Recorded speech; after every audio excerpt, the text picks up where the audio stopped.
Good afternoon. We call this meeting to order. My name is Douglas Kellner, co-chair. Jim Walsh. Gregory Peterson. Evelyn Aquila. With the staff. Bob Brehm. Cheryl Couser. Bob Eckels. George Stanton. John Conklin. Tom Connolly. Anna Svizzero. Joe Burns. Paul Collins. Tim Galvin. Todd Valentine. Bob Warren. And I don't see any guests today. But for those of you who are watching, we miss you. All right, first order of business is the minutes of September 29th, 2011. Move for approval. Those in favor say aye. Aye. Opposed? The minutes are approved. We'll now have the unit updates. Executive directors Bob Brehm and Todd Valentine. You go first. Well, thank you. I mean, generally, as I read the unit updates, if we're all involved in each of those, and if we kind of give the summary, then we kind of step on the toes of the people who follow us. So, to some extent, you know, as co-executive, actually, we are involved in all those activities. You know, we're starting to focus on putting the finishing touches on the presidential political calendar, and you know, what really is starting that effort while we're finishing this fall's election activity. We still have not received the budget call that we spoke about briefly last time. We have worked on what we can prepare based on what, you know, historically that they look for, but nobody's actually asked us to prepare anything yet. So we can't really send it to them until we get the call to know if we have to make any fine-tunes to that documentation. But we anticipate it shortly.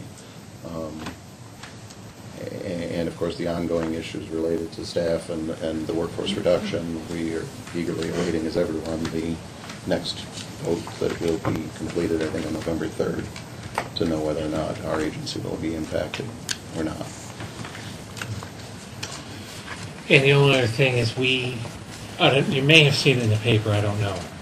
There was a announcement about they call it the restacking initiative for state agencies to move to public space, to state-owned space.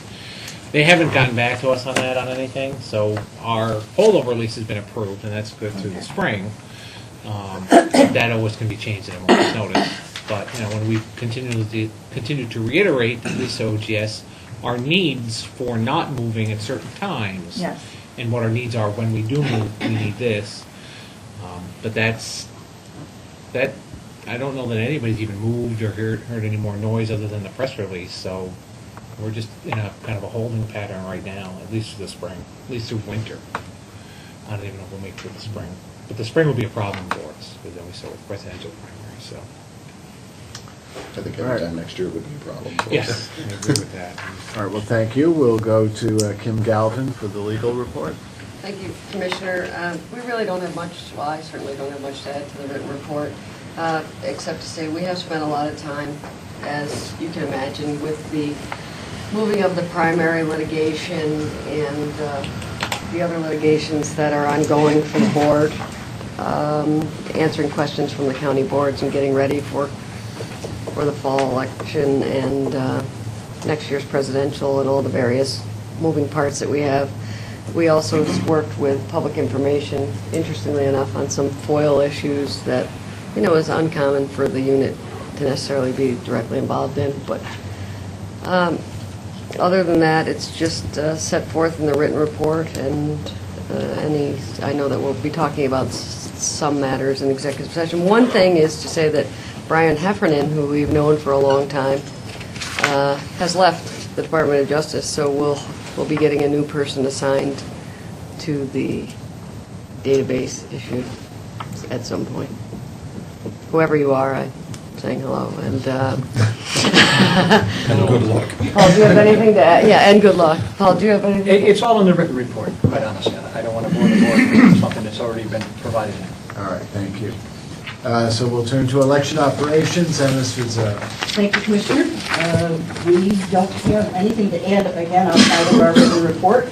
I can update you that we're meeting Monday to discuss the outstanding findings for ES&S. We're working with NYSTEC through that, and we've been exchanging a lot of emails and comments that way, but we're meeting face-to-face on Monday to try and wrap up some of those original findings and work towards the new ones that are resulting from that certification effort. And once we wrap that up, we'll be working through Dominion, their package as explained in the written report.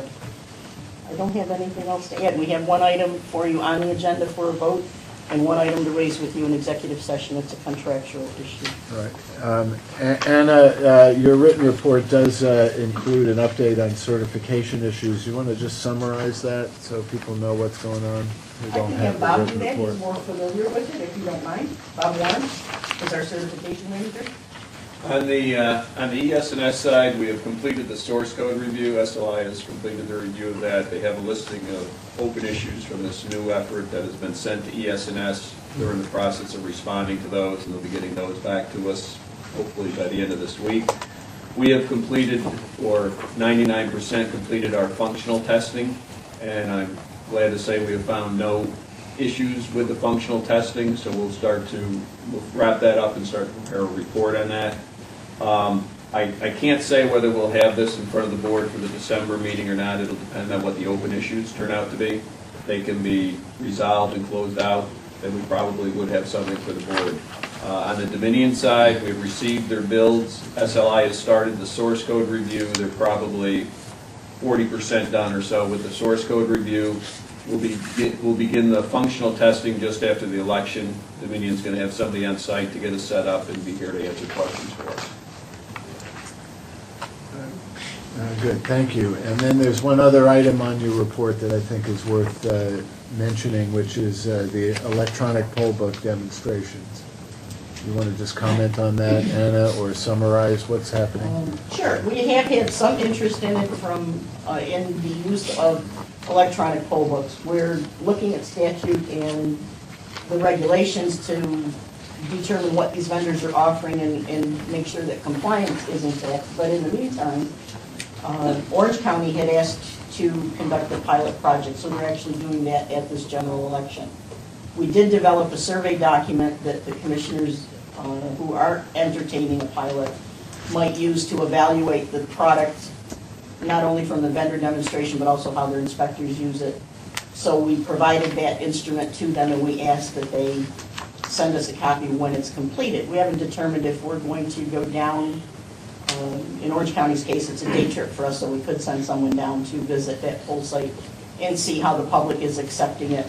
Their fail-safe in Orange County is to have voters sign both the electronic poll book and the traditional poll book so that they have backup in the event that something should go amiss.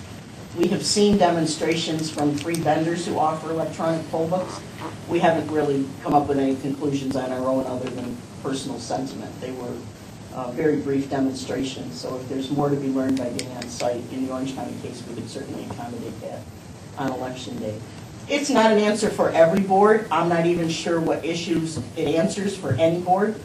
Collection of voter history is very easy, but clearly the equipment is expensive. There needs to be some thought given to how to store it. Right now, we store paper poll books for 2 years, thanks to Paul moving our regulation change forward.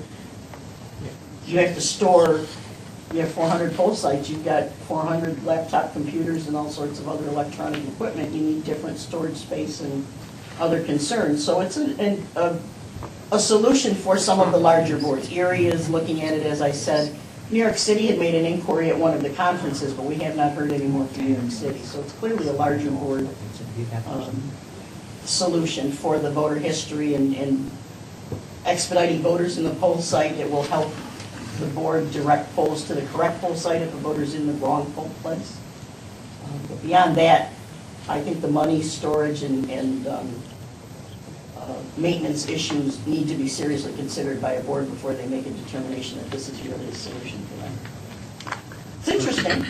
All right, well, thank you, Anna. Thank you. We'll go to public information. I'm sorry, John Joe, Conklin. did you Oh, Joe, did you want to say anything? Just to, not on this, but just to add on ballot design, we're collecting the ballots from counties. Bill Georgiak is putting that together from our unit, and something we'll be taking a look at in the weeks ahead. Thank you, Joe. All right, so public information, John Conklin. Thank you, Commissioner. I have very little to add to the written report. Greg Fiozzo and Patrick Campion completed their recent visit to Genesee and Wyoming counties to discuss and review Nysboe procedures. Went well. They now have Niagara and Orleans scheduled for November 17th and 18th. So upstate will be completed at that time. We will only have Nassau, Suffolk, and New York City remaining.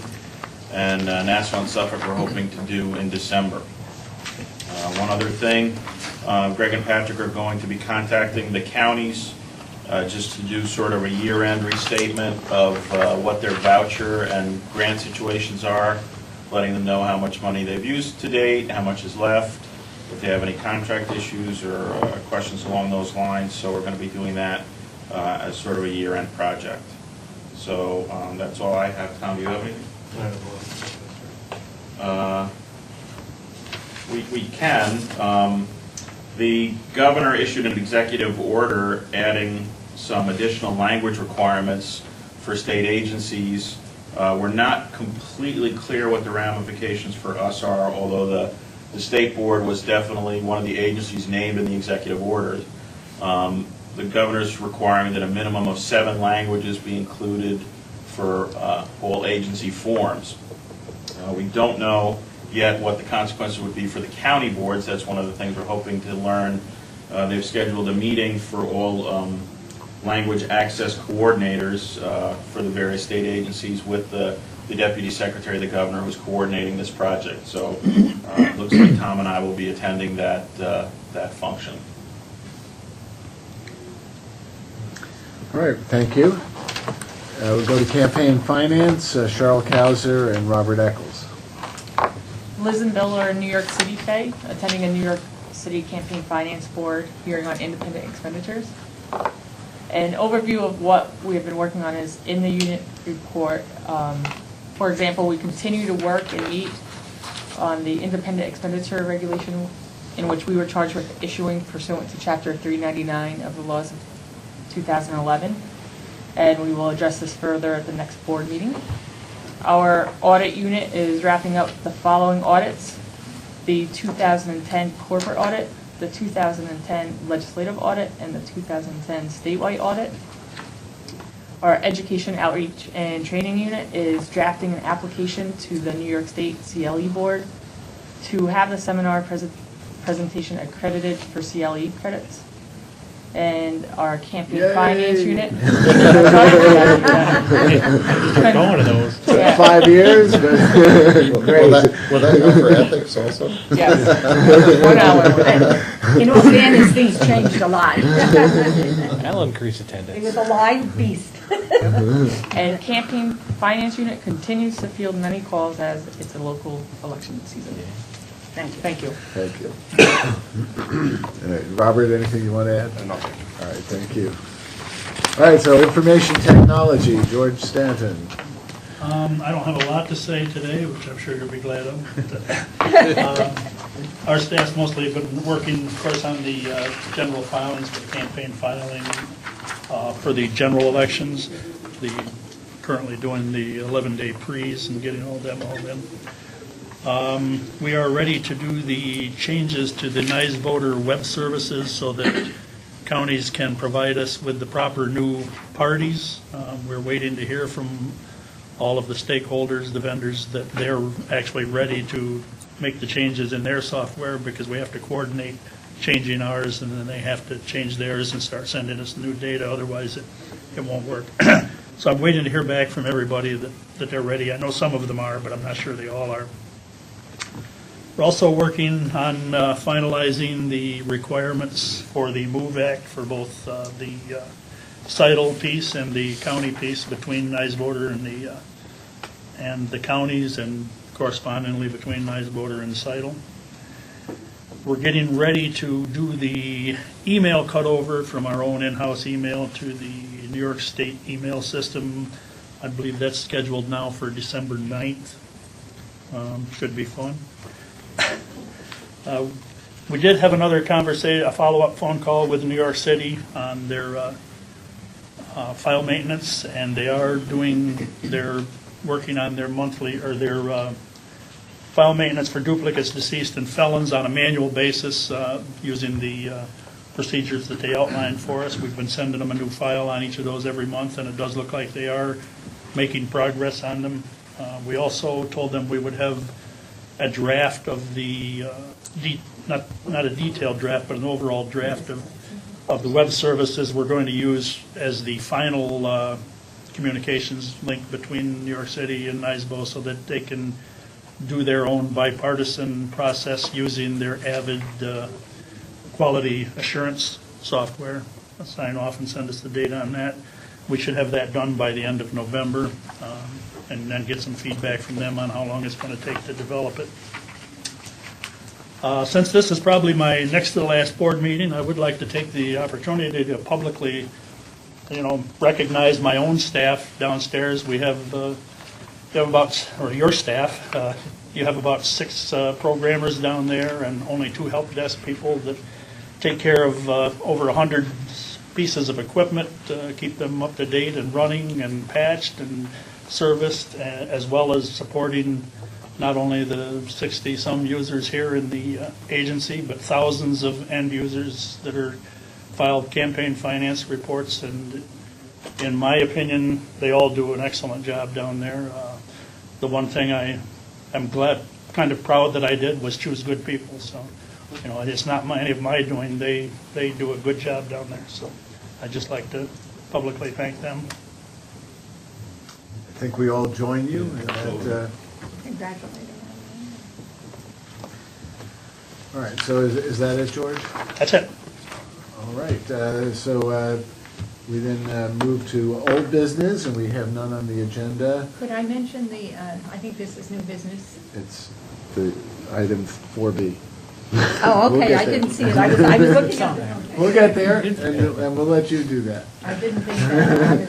All right, so Nothing to do with all this. all right, so next was the resolution formally approving the Shoebox program as prepared by the Election Operations Unit with the detail attached to the resolution. Anna, is there anything that we would want to summarize for the county commissioners now with respect to this resolution, or have they already gotten enough information that they'll be familiar with? Well, we've been talking about it for a long time, but the details of it, we've only just completed working through OGS with those. As a matter of fact, the last document we sent back to them was redlined, and we're waiting to hear back for any final changes to it. I think the biggest change for the county boards is going to be that once this program is launched, they won't be able to process purchase orders through OGS directly from the vendor contract. They'll have to do everything with local dollars and get reimbursed through this program, similar to the privacy booth program that we have in place and to the grant programs that are run for poll site access and voter education. So that'll be their biggest change. But the equipment has been purchased. They'll have the opportunity, once we send them this package up through January 15th, to make those purchases if they decide they need additional scanners, et cetera. So that deadline won't be a complete surprise to them. Those boards that have no HAVA dollars left, they may have items that they purchased with county money thinking they get reimbursed, but if they've exhausted their HAVA funds, then that won't be happening in their particular case. So we can't give you a contract value. I don't have the latest OGS balance sheets from the dollars that are available through the voting machine program, but it's multi-million dollars for these counties to still access. So the bottom line is that we've been talking about this program for 3 or 4 years now, and Now that we're actually in HAVA compliance and we're working with the EAC on the waiver for the items that cost over $5,000 and that kind of thing. So it'll be I think the counties will be pleased that we can finally launch it. So upon adoption of this resolution, we'll have the formal procedures in place for the counties to seek reimbursement for their operational expenses that are covered by the Help America Voting Act funds. Pending, the only step we yet have is, once we approve it, it goes to the controller for final approval. The form, the as to the fiscal form. as to the form. So if there are any changes, we'll have to bring them back to you, but We're not expecting. we're not expecting any. Since he's approved, it's modeled on the other programs that they've already approved. All right, is there any other discussion on the resolution? Those in favor say aye. Aye. Opposed? All right, the resolution is adopted. All right, Thank so Commissioner Aquila, we now turn to the resolution thanking I thought it our was new employees. business, so forgive me. We have a resolution here for today that I believe all members of the board will feel open to voting in favor of. During the hurricane, we had people on this board who really, almost all of the board members, really worked above and beyond the call of duty, and we publicly want to thank them. I'm only going to read, it's a long resolution, I'm only going to read 3 short parts of it. That seems to make more sense. The resolution commending the staff of the New York State Board of Elections, and it says, in August and September of 2011, the convergence of Hurricane Irene and Tropical Storm Lee produced historic flooding in various parts of northeastern United States, and particularly in the counties of Brehm, Tioga, Delaware, Schenectady, Greene, Shikari, forgive me, I'm not an upstater. Huh? Did I say that right? And Montgomery in New York. The local Board of Elections did such an excellent job in exerting their responsibilities. It's reflected well on the state board and indeed the whole state of New York. And what they did is they saw to it that places that were flooded, people that were able to get out of those spots so they could go and vote, and got the the polls moved to places that were dry where you could vote, and got buses, got all sorts of equipment in there, and helped these people.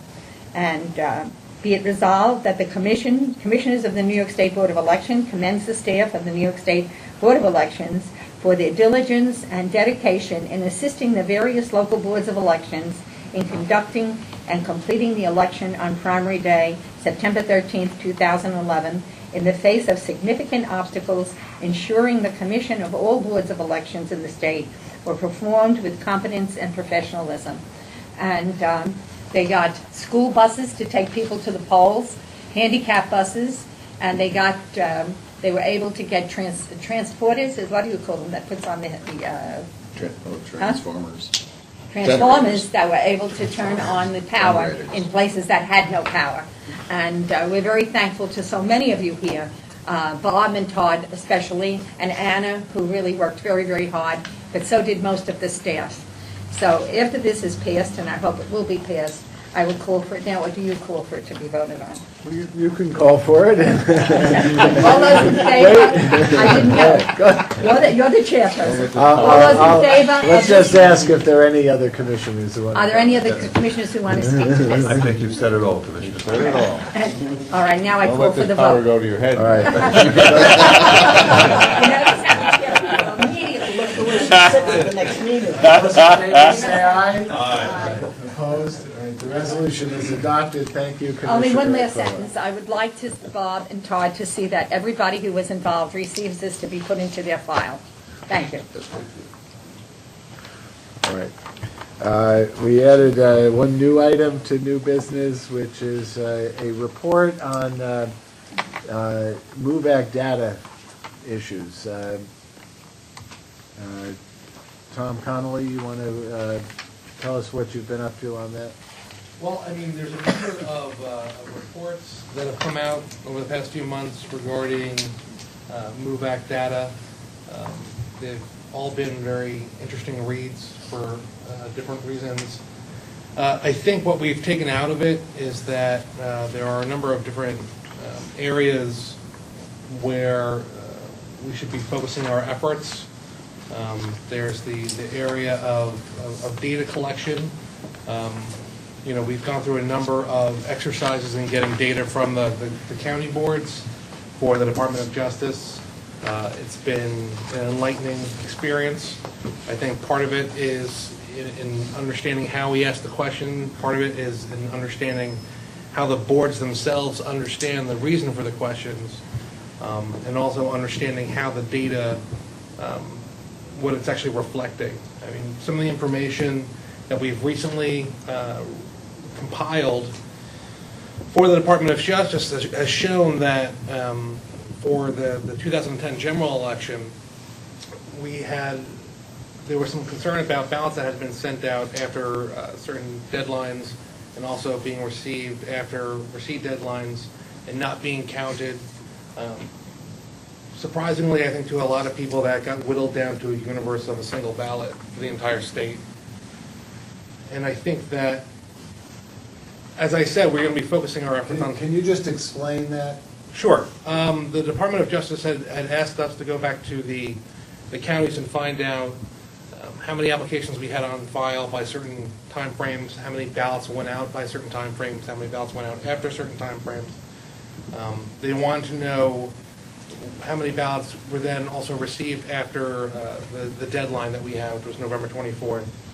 And I think they were looking mainly for ballots that came back after the deadline, that weren't counted because they were received after the deadline, that may have been sent out by a county that had admittedly sent out some ballots after they were supposed to. And in case that any voters may have had received their ballots after a certain time frame and didn't really have enough time to get it back. There was only a single ballot that was sent out after the October 10th deadline that was given to us by the Department of Justice, and received after the 11/24 deadline that was not counted solely because it was received after 11/24. So, one vote. One vote. I mean, it came down to... One ballot that was not counted, that was received after the deadline for counting the ballots, that should have been mailed out before October 10th. Right. And how many military ballots were there in New York State altogether? How many were sent out? 50-something. That's total. The breakdown is, I think, about 21 or 22,000 military ballots. Total MOVE-ACT ballots were roughly 55,000. Not bad. And we're talking about one. I know. All right. Now, there were other reasons in your report. If you could just summarize some of the other points in your report and comment on the recent reports that the FVAP and the EAC have prepared on this subject. The recent FVAP report did provide, in my opinion, a lot of good information as far as topics or areas to kind of delve into for ourselves. As I said, I think some of the data collection issues, they raise themselves about not knowing, let's say, the overseas voters. It's really hard to get a finite number on them and statistics. There's also identification of some issues that I think that revolve around the EAC data, but also the FF data and the way we collect data internally as far as not like military spouses and where they may be voting.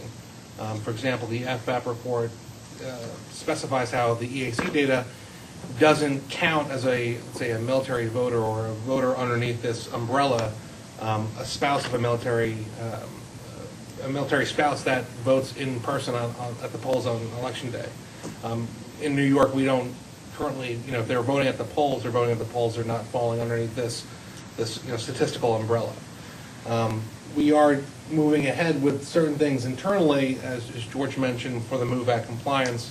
That's going to hopefully standardize a lot of the information that we're getting from the county boards and the way that the county boards are keeping that information. So it's a lot easier for us to kind of understand, and the boards themselves to understand how they're doing, and to kind of really just execute their duties in relation to this law more effectively. We do have the issue also, as they raise themselves in the FF report, having to work on their own outreach to the military and the overseas voter to help tear down some of the obstacles that are currently there.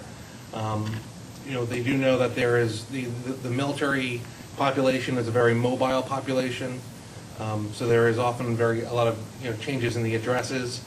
That the way we currently have the application request in New York State, where it's good for 2 federal elections, there is more than likely going to be an address change somewhere in that period of time, and it's a matter of not only just reaching out to the voters to make sure that they know that it's them that the responsibility lies with as far as changing the information on their application, but also at the same time providing them with a number of tools and opportunities to do that, to make it a little bit of an easier process for them. I think that the FF report also provided a good amount of information demographically, and I don't want to say psychologically, although they do ask certain questions that I think gauge some of the moods or some of the feelings that some of the different voters have. And I think that some of that information is certainly going to be very important to distill down and to give to the county boards, because I think that this voting population is obviously somewhat removed from the county boards on a day-to-day basis, so that it's important for them to understand how they might be different from the person who's showing up at the polls on election day. Did your report review some of the most common reasons why ballots were not counted? One of the larger issues that was raised was what I had mentioned before about the addressing. They had stated various, both in 2008 and 2010 in the FF report, the percentages of ballots that were not deliverable as addressed. A reminder that they're being addressed based on the address, the information that's given on the application from the voter. The Military Postal Service did deliver a good percentage of those that were initially not able to be addressed by readdressing them. And then the smaller percentage then came back as returned undeliverable.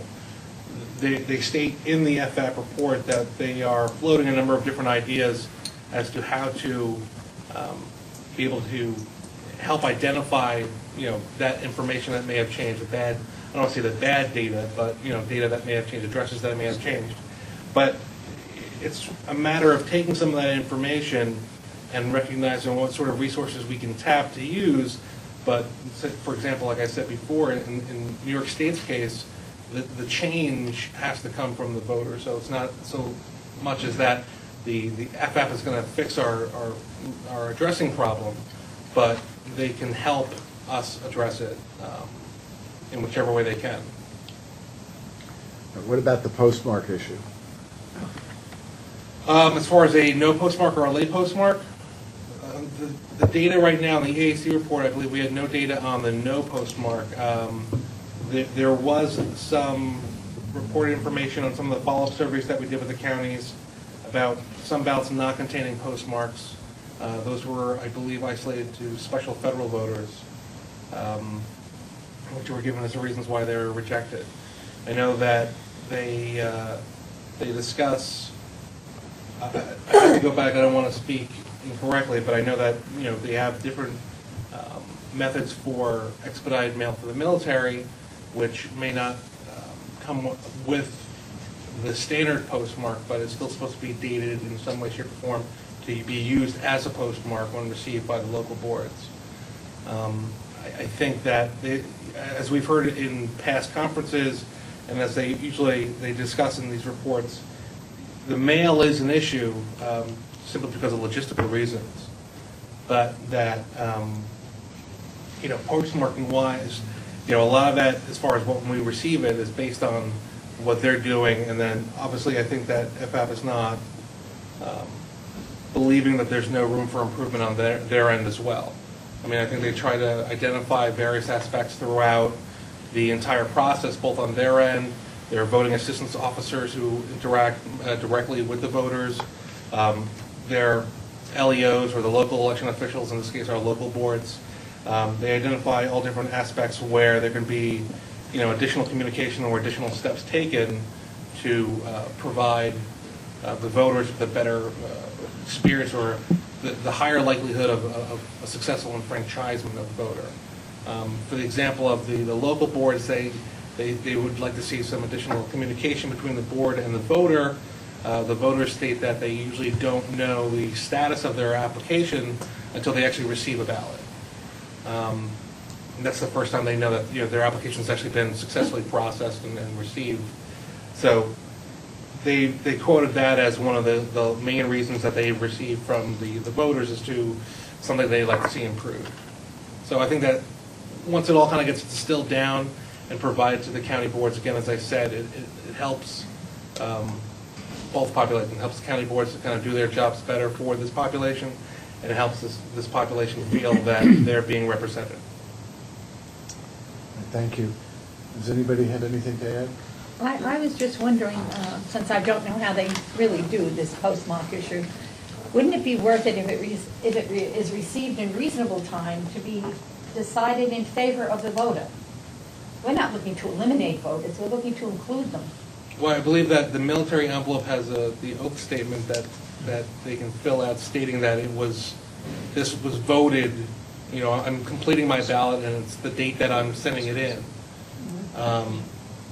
Which within, you could say that, I don't know what the statute speaks to as far as if that was, would that be considered good enough? Mm-hmm. Okay. For military voters. Yes.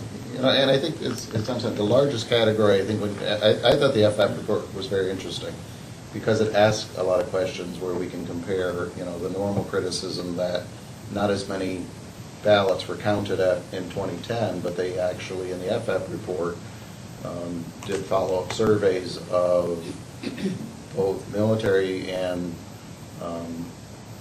the spouses of military as to whether they were even interested in voting and what their interest was between 8 and 10, a presidential year and an off year. And there was a significant drop in population in their survey responses from people saying, I just wasn't interested in 2010. And that number, when they try and interpret it because the military families are disproportionately younger and male as compared to the general population. So they did a comparison, and in general, there's a drop-off from a presidential year to a non-presidential year. Absolutely. And we were surprised by the number of drop-off that they had. So, it's helpful information when people are somewhat critical of, not everybody voted. The other that I was extremely interested in is this concept, and we have a lot of bases, like Fort Drum. A lot of people who are military are at Fort Drum and might be registered, depending on how big that facility is, in St. Lawrence or Jefferson County, or their family members that are, in this number that people say, there's X number of military voters, and it's hard for us to know where they all are. Well, they fill out a regular application, registered to vote, so we don't know to label them as military or note them as military, and they vote on election day at the polling site like everyone else. So there's some concern about whether or not we should know that they're military or not. So it's in that number where they say we have missed them, yet we're not sure we've missed them because they might be voting locally, and they at least address part of that in the FF study. The other that is the large group that is unmet are these dated issues. We have an application, the Board of Election transmits the ballot to the address in the application, and the military mail reports that a significant number need to be rechanneled to a more up-to-date address that they know, but nobody has ever given that information to the county boards of election. And I'm not quite sure that the military can give it to us and we can accept it without the voter acknowledging it. But that is a large number of the ballots that the military might be giving it to the voter, and the voter gets the ballot, but if the message doesn't go with it that the voter needs to at least update, then the next communication and the next communication are still going to follow this channel, and they haven't found a way to improve it. And the last, I think, is the postage, and we have to look at, special federal postage through foreign postal marks is always a problem, but I'm not quite sure what we can do to help other than, get them out as early as we can. On the military side, it's certainly shows that we need to have a few more categories of things that we track in the post-election. What was your reason not for counting it? If it was because of the postmark. If it's a military person and there was no military statement from a witness that it was sent out timely, then they're relying on the military mail post. They're supposed to have a postmark on there. And if they're not, I think it's an important data that we should make sure we're collecting.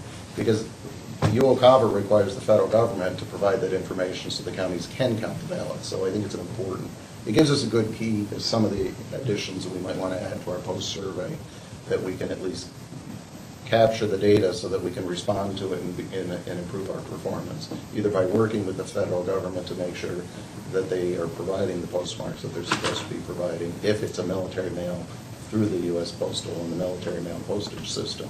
That's their responsibility. So it gives us a couple of key areas to focus on, and I thought it was a very helpful report. I think the EAC report is more just the static data that came from the states, but the FVAP report added to that information surveys of the actual, either military voters or family members, to try and get some of the background information that I think is helpful if we're going to improve our performance. Great. Thank you very much. So that concludes our, we have one item, the preliminary determinations. If we could vote on that publicly unless somebody wants to discuss it. Move the recommendation. Those in favor of adopting the recommendation? Aye. Aye. Opposed? All right, so we've adopted preliminary determination. Could I make one more remark that I wanted to make about the resolution? Certainly. Didn't at that time.